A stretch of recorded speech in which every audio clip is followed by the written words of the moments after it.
ہمارا مسلک جامعیت اور اعتدال کا مسلک ہے۔ آج اعتدال کا مزاج قبول کرنا مشکل ہو گیا، لوگ انتہا پسندی کو پسند کرتے ہیں اور ترتیب مدارج کے ساتھ خیال رکھیں۔ بعد از خدا بزرگ توی قصہ مختصر۔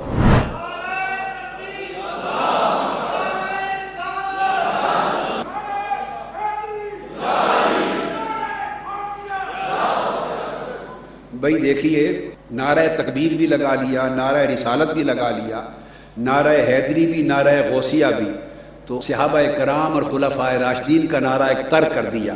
یہ ترتیب جائز نہیں ہے ہمارے یہاں۔ حق جاریہ، ہمارا دین، ہمارا عقیدہ، ہمارا مسلک جامعیت اور اعتدال کا مسلک ہے۔ نہ ہم ادھر انتہا کو جاتے ہیں نہ ادھر انتہا کو جاتے ہیں۔ یہی عقیدہ ہے وہ جس نے اعتدال کے حسن کو بھی رکھا ہے اور جامعیت میں ساری جہتیں سمیٹ لی۔ لذت توحید بھی اسی عقیدے میں ہے اور لذت ربط رسالت بھی اسی عقیدے میں ہے اور محبت اہل بیت بھی اسی عقیدے میں ہے۔ محبت و تکریم صحابہ بھی اسی عقیدے میں ہے۔ محبت و نسبت اولیاء و صالحین بھی اسی عقیدے میں ہے۔ یہ ساری محبتیں جس ایک گلدستہ میں جمع ہو جائیں، اس گلدستہ کو یہ عقیدہ اہل سنت والجماعت کہتے ہیں۔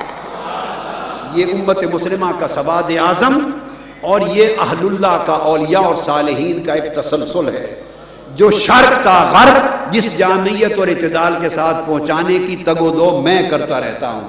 بعضوں کو یہ بات پسند نہیں آتی، اس لیے کہ آج اعتدال کا مزاج قبول کرنا مشکل ہو گیا، لوگ انتہا پسندی کو پسند کرتے ہیں۔ ہمیشہ خیال رکھیں اور ترتیب مدارج کے ساتھ خیال رکھیں۔ کچھ لوگ فقط جوش میں فقط نعرہ رسالت لگا دیتے ہیں۔ نعرہ رسالت لگانے کا جی کرے تو پہلے نعرہ تکبیر اللہ کا نام بلند کرے۔ بعد از خدا بزرگ توی قصہ مختصر۔ ترتیب مدارج کو قائم رکھنا ادب ہے اور ادب کا نام دین ہے۔